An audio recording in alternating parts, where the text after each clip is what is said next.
Hey guys, how are you? How are you feeling today? Yes, a little bit of a different set of circumstances right now. So the Federal Reserve put up rates. A little bit of a surprise. They've got no real scope to do any major rate rises, but they're pretending, that they're going to do this whole thing and normalize interest rates. Of course, they can't and won't because it takes 50%. It would take 50% already. Um, of all revenue, tax revenue, if they took normalized rates just to service the interest bill. So they can't normalize rates, but they seem like they're pretty determined to pretend. Maybe they plan to crash the markets. Donald Trump is the fall guy and the Fed is going to take it down. That way, killing right wing politics, conservative politics. They're all fools. The economy only blooms under Bill Clinton and Obama. Yes, although we'll forget what followed Clinton in the dot-com crash in 9/11, and we'll forget what Obama actually had, the reflation. But never mind, let's not get too political. This is Bitcoin versus the dollar. Bitcoin versus the dollar. And I just want to slight cautionary. This is not designed to make you feel good. I'm in Tether at the moment. This move and the events of today have made me decidedly nervous. You've seen this wind-up period when you were up. You melted right up here. So you went all the way from 772 to well through to 1300. When you fell all the way back. We had the next run up. We had a next run up all the way to 1300. When it fell 80%, well, 65 to 70% of the way back. This is what I've been talking about with this melt up. I've been feeling that there needs to be a defensive mentality. If you have just everything is a HODL, you'll end up selling at the bottom, bitter and frustrated with a much smaller pot. I'm not saying that this is the one that's going to do a major run. We have already had some big sell-offs and they just piled on up pretty promptly afterwards. We had a sell-off here. That was just continuation. That set up a nice pattern. It would be great to get another upside pattern. I don't like to see people in pain. I'm on the long only gravy train as well. The difference, as I say, is I'm slightly more active about my defense. And maybe for all those that wondered why we got out of Ethereum at key tricky moments and it only looked to be proved wrong and all of that, and we left a little bit of the growth on the table before we committed again to the next up move. We'll see a little bit about why we do this. On a Fibonacci from 100 down from the beginning of this really strong move down here in 16 December. It's not a long time ago, guys. 7 months. 7 months, 792 to 3 freaking thousand, man. Just about touch. 792 to 3,000. That is huge. Huge. If it did a move like this where it came all the way back, you're going to be back at 800. Don't see it. If it did a move like this and it came 65, 70% of the way back, you're going to be down here. 1400s. 1400s. You don't have to like that. I'm not here to tell you what you like. I'm just saying, if that kind of a move came down, you would be giving back the better part of 65. Call it 68, 61.8%, which would bring you down to the 38.2, which is 1600s. We are at 2,400. Is it mega, mega, mega? I don't think so. I think it's nasty, not tsunami. So I'm not of the 38.2 camp. I think we could sell off a little bit more, but I'm not of the 38.2 camp. You can't deny what has been done before. There's some very big volume being shifted. Here's the core concern. You often get a warning why we talk about volume. Oh, let's get those volume charts. You often get a warning with your volume, guys. This is what I've been saying. It's worth playing defense. Warning on your volume near your peak, then your volume sell-off. Warning on your volume at your peak. You made a high even at that point. Then comes your volume in the sell-off. Look at this. First warning, continuation, warning again at your peak, now sell off. These are big, big decisions, big moments, big decisions. And this was your first tremor that got shaken off. What did that train you? Positive enforcement for bad behavior. Just hold on, it all wears off. HODL, HODL, HODL. Yeah, It worked that time. It doesn't work every time. If you've got really the long run and you will hold for 6 months and you'll just watch it wash all out, and you're prepared to wait for it to all wash in back, that's okay. Then you got to truly, truly switch off your computer and stop watching. And just make sure you forget about cryptos for a while if it goes into a big sell-off. That said, this doesn't look like a 38.2 sell-off to me. It could be a 50 sell-off. I think there are too many people now coming into the game that we're going to have these early doors wipeout sell-offs. So my take in these tricky times for you is we would probably, and this is guesstimation on my behalf, on balance of probabilities, you're getting used to me saying something like that. On balance of probabilities, I'm going to go for the fact that this won't do 50 or lower on balance of probabilities. I think it won't do that. I think it could do a 68.2, which is over here. It could do a 68.2 just run, which would mean it would dip lower than this. So that wasn't particularly pleasant, but this has already probably moved almost as much.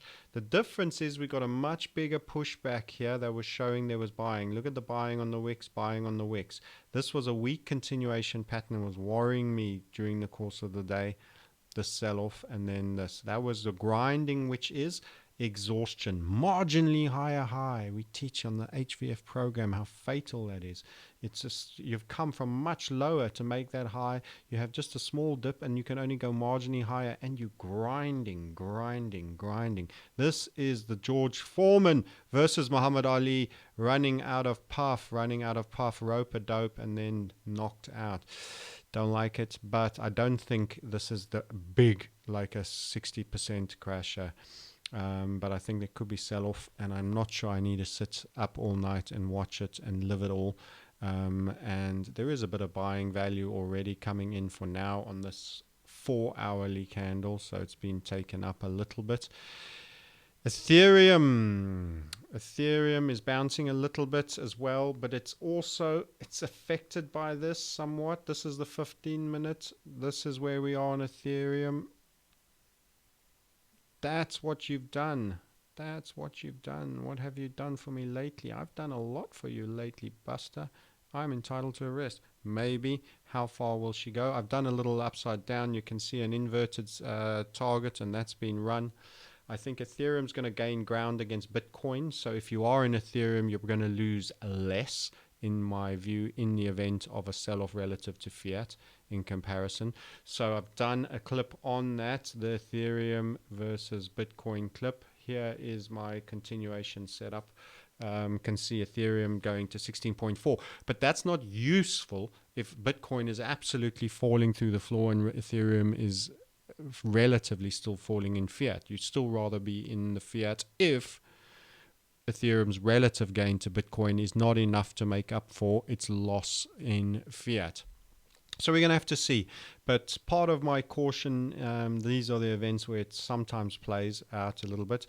I would argue that this is probably not going to not be the big one, as I say, because I think this is pretty symmetrical, these lines. So I think we've had, a 1, a rally, and a 1, and you should get a bit of a rally here.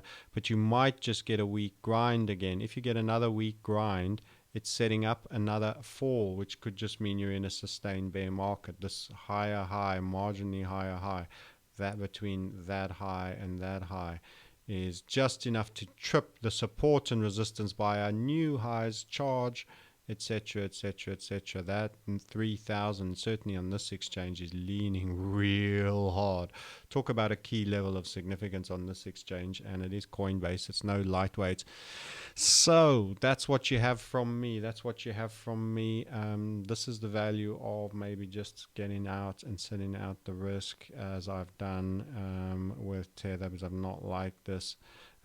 But it could rally, and then you miss the bounce back a little bit, but you can see what's happening. We don't know how far this one's going to go, and it's certainly not going up against Bitcoin. Ethereum is relatively stronger, but net going down against fiat as well. So that's the Ethereum setup that I still like. Ethereum to gain ground against Bitcoin. So don't be in Bitcoin. That's the big one to stay out of. Ethereum, where do we have Ethereum Bitcoin? Where do we have Ethereum Fiat? Did we have some Ethereum Fiat here? There we go. Once again, and I don't play the reversal strategy so much, but this is a little bit like an exhaustive move. This is kind of like a table mountain. The South Africans will know what I mean by this sort of head and shoulders. That is higher, clearly, but this has failed to make a new high. We'll have to see what happens. I think we're going to be rallying here now up to here, but what happens after it gets back up to here will become interesting. So again, another question period for you. Don't be in the Bitcoin. I believe the Ethereum is the relatively stronger. I think there are other coins actually, if you wanted to be in coins that are even stronger as well. So when we flip to the coin market cap and you do this, you know, Ripple is meant to be a little bit of a bankster stroke coin and a little bit more tied to the fiat game. And we're seeing it up. And I mentioned it earlier today that it's having a little bit of a rally. But generally, if you take Bitcoin as your zeroed mark, most of these are very barely in money except for Ripple that I've highlighted. Litecoin is a little bit of a Bitcoin alternative. Although not quite the same thing. The rest are down, down, down until Zcash. Down, down, down, Psycoin all the way, and then we're getting minor gain for Stellar, minor gains, and then BitConnect up 7. So the only ones that are really doing okay is Zcash and Litecoin. And if you actually take into, let's do fiat, the dollar, that's a sea of red. It's not often you're seeing the sea of red. And you've got Ripple and Zcash. The rest are losers. The rest are losers. And look at that Ethereum, more than the Bitcoin over the 24 hours, although currently now swinging stronger. So sea of red, and the crypto men are being hurt. And maybe the point on defense coming through a little bit now. We'll see. Hopefully this isn't the end of the big move up, but you've got to take what the market is giving you. If it's saying, listen, Buster, we've done an awful amount and now it's a full-blown rest time, maybe it's safer to save that fiat and buy it all back, buy your Bitcoin all back at the lower levels and have more of it be weightier to go back up. If you can't handle the emotions and you're in the hold on for dear life category, good luck with that, and I hope it doesn't go too far down. I prefer to be more active. So this is Francis. This is a quick roundup technically for the defense part of the game in a moment where it isn't all good news for once. Okay, love you and leave you. By the way, crypto trading room. Yeah, come and contact us on Support at the Market Sniper. You'll be able to get your crypto trading back on track, trading with me and learning how we do it and how we assess the relative strengths. Support at the Market Sniper, $297 joining fee starting tomorrow. It's already past midnight here. I need to get some sleep, so I'm bouncy squirrels for the guys tomorrow. An hour in the morning, 2 hours in the afternoon, 3 hours minimum a day. Probably going to be a bit more because I always like to over deliver. And that is $197 a month, dollars. So dollars. We're going international, not only pounds. $297 to join. Email Amy and you can be part of it. Maybe you need to defend your portfolio. You can discuss with me tomorrow. Thank you. Sleep well. Chill out. It's only beans in a machine. We will all grow well and fast. This is just a moment. All moments will pass. Stay emotionally stable. Don't do anything in a state of fear. Your flight and flight mechanism never serves you. That is all from me. Everything I say is purely